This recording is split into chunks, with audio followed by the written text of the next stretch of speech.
Shalom.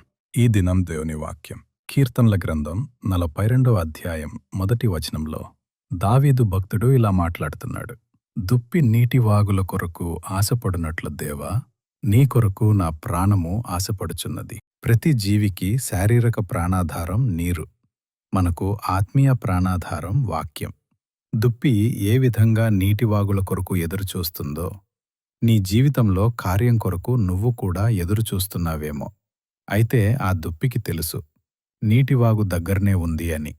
అలాగే నీ ఆశీర్వాదం నీకు దగ్గరలోనే ఉంది. నీకు కావలసిన ఈవులన్నీ ముందుగానే దేవుడు ఆయన దగ్గర సిద్ధపరిచియున్నాడు. కాబట్టి మొదట దేవుని వైపుకు నడువు. మీ అవసరతలన్నీ ఆయన తీరుస్తాడు. దావీదు రాజులా అభిషేకించబడినప్పటికీ ఎన్నో కష్టాలు అనుభవించాడు. సౌలు ద్వారా తరమబడ్డాడు. అరణ్యంలో నివసించాడు.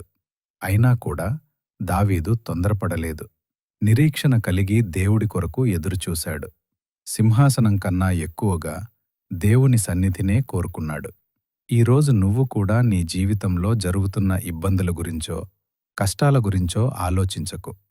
నిరీక్షణ కలిగి దేవుని వైపు నడువు.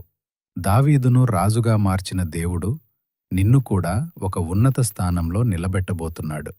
నీ కొరకు కూడా గొప్ప ఈవులను సిద్ధపరిచాడు.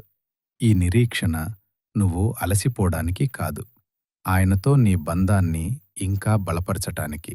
కాబట్టి మిత్రమా, నిరీక్షణ కలిగి ప్రార్థన చెయ్యి.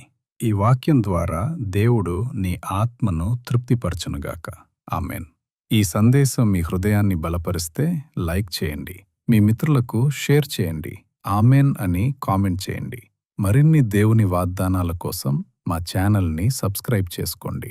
దేవుడు మిమ్మల్ని దీవించునుగాక.